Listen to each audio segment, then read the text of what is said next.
Good evening, everyone. Today we are going to analyze one of the greatest poem of Robert Frost, that is Dust of Snow. ये आपके 10th के first light book में है. आप देखिए इस poem को, बहुत ही छोटा सा पोएम है but it has a symbolic meaning. Suppose देखिए here dust of snow. Dust of snow means what do mean by dust of snow. Dust of snow means the small particles of snow that is actually compared with the small particles of dust. तो यहाँ पे क्या बोल सकते हैं ना, dust of snow means snow के जो द स्नो फ्लेक्स. स्नो जो होता है मतलब सर्दी के मौसम में जब स्नो पूरा भर जाता है तो उसकी जो अगर तुम अचानक से, हम लोग बचपन में क्या करते थे ना, पानी की जब बारिश होते थे तो क्या होता है ना, सडनली जो वाटर ड्रॉप्स होते हैं वो पेड़ के ऊपर जो पत्तियों में लगे रहते हैं, तो अचानक से अगर ऐसे झाड़ दिया जाता तो क्या होता है ना, बहुत सारे बारिश की बूंदे एक साथ गिर जाते थे. तो ठीक उसी तरह के कुछ रेफरेंस है यहाँ पे.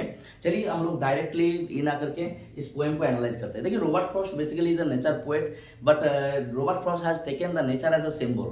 जस्ट लाइक आप बहुत सारे पोएम देखिए फायर एंड आइस में नेचर को, जो नेचुरल एलिमेंट्स है fire and ice, both are used as symbolically. Fire symbolized desire, ice symbolized hatred, but that is different poem. We will analyze it later. आज देखते हैं. Today we are going to analyse dust of snow. तो dust of snow देखिए, look at the poem part, मतलब line wise we will describe the way a crow. The way means, suppose देखिए the whole poem contains this image. Suppose this is the tree of hemlock. This is hemlock tree. Clear? The poet is standing here. Clear? The poet is standing just under the hemlock tree. Poet जो है ठीक hemlock tree के ठीक नीचे नीचे खड़े हैं. और सडनली यहाँ पे क्या है ना, here is a crow. Here is a crow sitting on the branch. इस ब्रांच के किनारे एक क्रो बैठा हुआ था. तो सडनली क्या होता है, the tree is totally field with snow. ये पूरी तरह से बर्फ से ढके हुए ये tree.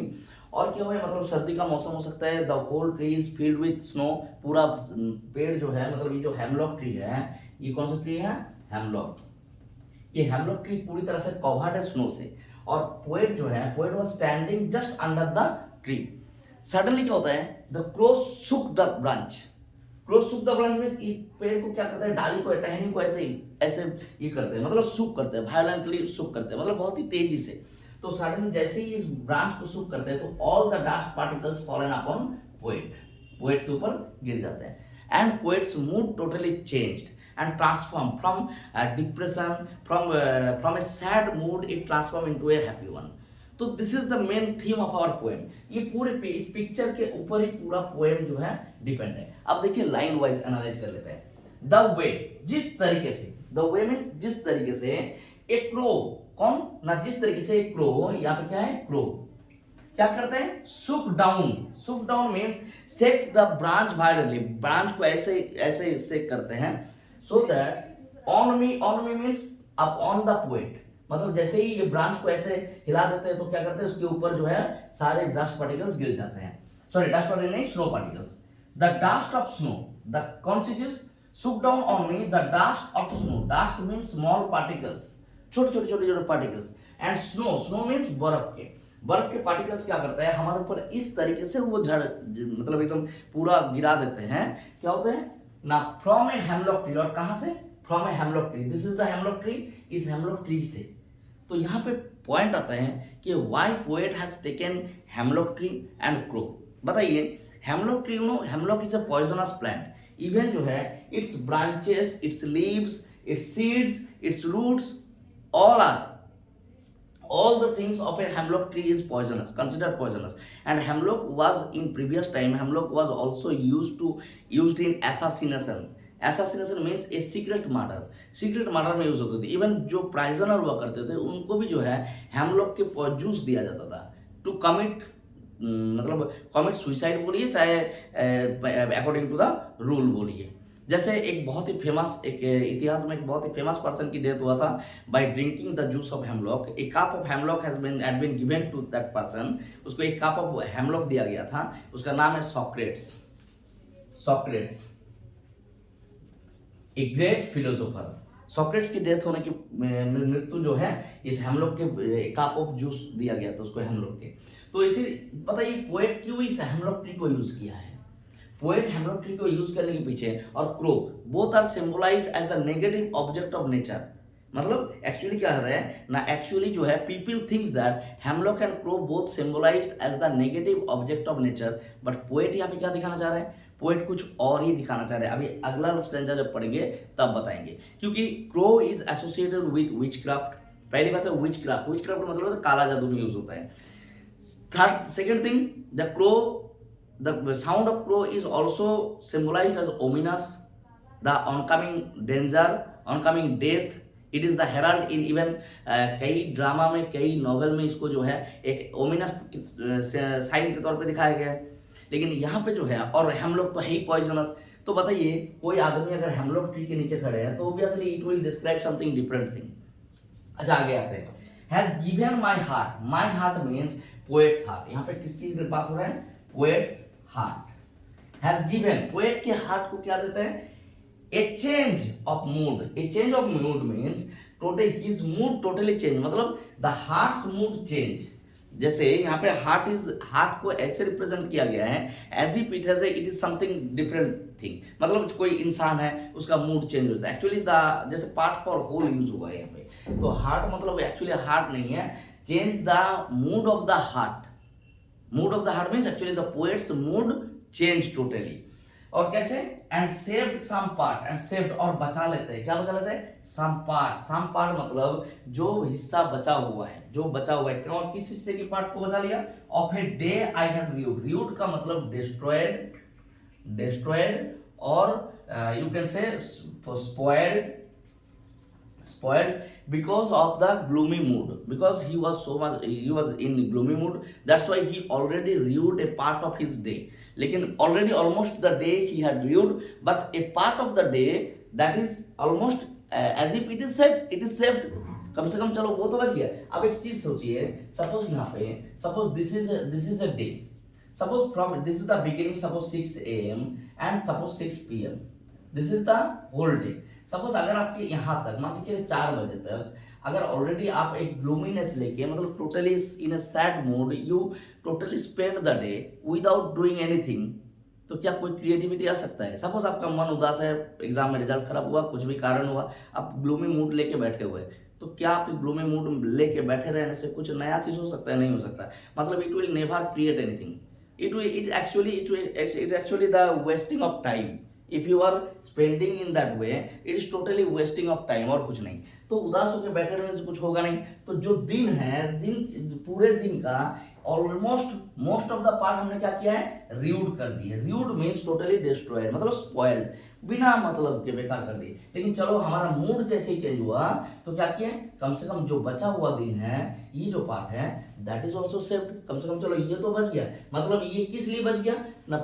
So that I can do something, I can contribute my मेरा जो कंट्री, मतलब I can contribute to the society, I can do something for the society. अगर मान के चलिए पोएट किस बात पे मूड खराब हो सकता है? The poet's mood is depressed because sometimes the poets lack of suffer because of the lack of creativity. कभी कभी ये लोग जो है क्रिएटिविटी नहीं कर पाते हैं, मतलब to create something new, creation. मान के चलिए पोएट्री लिखना या नॉवेल लिखना, whatever it is, that is the creativity. तो जब क्रिएटिविटी, लैक ऑफ क्रिएटिविटी से भुगतते हैं कोई राइटर्स, तो उसकी मूड डिप्रेस रहता है। तो क्या डिप्रेस रहने से सही होगा? उसकी almost most of the part of the life वो उसने जो है स्पेंड कर दिया। यहाँ पे डे जो है ना, ये जो दिन है, ये जो some part of a day, a day is also referred symbolically used as the life of human being, जीवन। अगर जीवन को एक दिन के साथ तुलना किया जाए, sunrise is actually sunrise is compared with the birth and the sunset is compared with death, तो क्या होता है? एक दिन के साथ के सूरज उगना, सूरज डूबने के साथ इंसान के जन्म और मृत्यु का भी तुलना किया जाता है कभी कभी सिंबॉलिकली। तो यहाँ पे क्या हुआ? ऑलमोस्ट जितना पार्ट मैं बर्बाद कर चुका हूँ, चलो कम से कम बाकी जो बचा हुआ टाइम है उसमें मैं कुछ नया करूंगा, मतलब कुछ करूंगा मैं। ऐसा फालतू बैठे रहने कोई मतलब नहीं है। लेकिन यहाँ पे दिन भी अगर लूंगा तो दिन का पूरा almost most of the time, ज्यादातर टाइम हम बर्बाद कर चुके हैं, मतलब waste in by sitting in a gloomy mood. और एक पैथेटिक एक पेन लेके बैठे रहने से कुछ फायदा नहीं है। तो इसीलिए बोल रहे हैं, जो कम से कम चलो इसकी वजह से, इस क्रो के वजह से, because of this crow and because of this hemlock tree and because of this dust of snow, इसकी वजह से मेरा मूड तो चेंज हुआ। मूड क्या हुआ ना? From gloomy mood sadness to happiness, ये ट्रांसफॉर्म हो गया। और चलो हमारा मूड तो कम से कम चेंज हो गया। अब आते हैं मेन चीज पे। देखिए ये जो फर्स्ट 4 लाइन, पहले 4 लाइन में देखिए कोई ना कोई कॉमा है ना कोई फुल स्टॉप है, ठीक है, तो इसको कहते हैं एंजाममेंट, ठीक है।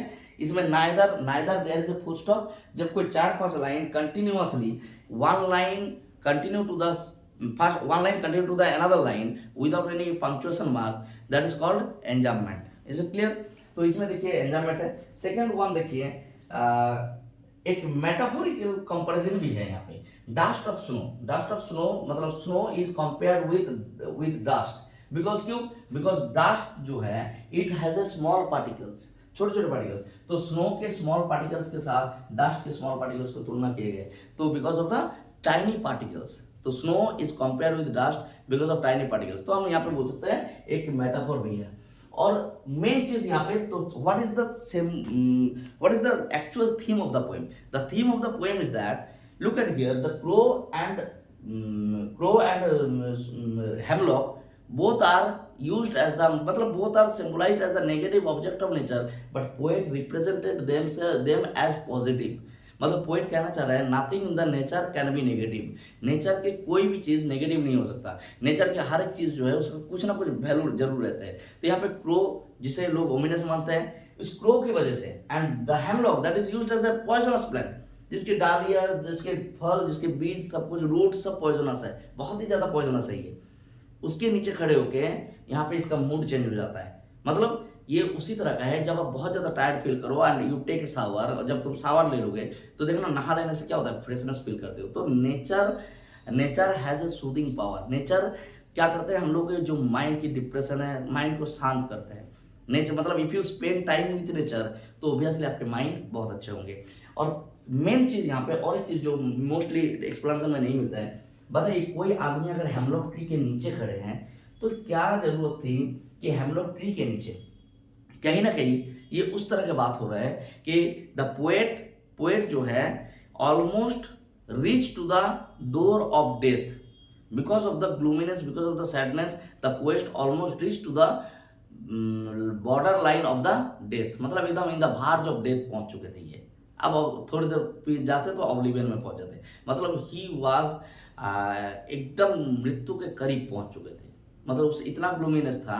देखिए किसी पेड़ के नीचे मान लीजिए कोई आदमी हाथ में जहर लेके खड़े हैं, तो ऑब्वियसली इट मीन्स दैट बस पीना बाकी है, ऑलमोस्ट ही reached to the level of death, उसके उस मतलब the border line of death पहुंच चुके हैं। अब ही that person has to drink that poison, बस मतलब, लेकिन वहां से अगर वो बच के वापस आता है तो कहीं ना कहीं हेमलॉक ट्री के नीचे खड़े होना ये सिंबलाइज करते हैं कि पोएट के मूड इतना खराब थे कि he almost reach to the line of death, in the near the death, but इस जगह से उसकी मूड जो है चेंज कर देती है dust of snow and the crow, and because of ये क्रो और डस्ट ऑफ स्नो कहाँ पे थे ना, इसी हेमलॉक पे। ये 3 एलिमेंट्स, ये जो 2 एलिमेंट्स है crow and hemlock, both are symbolised as the positive, यहाँ के नेगेटिव ऑब्जेक्ट को पॉजिटिवली दिखाया गया। इसी के वजह से चलो कम से कम मेरा मूड चेंज हुआ, ए चेंज इन द हार्ट, मेरा हार्ट की जो मूड है वो चेंज हो जाते हैं। अगला पोएम देखते हैं हम लोग। Thank you.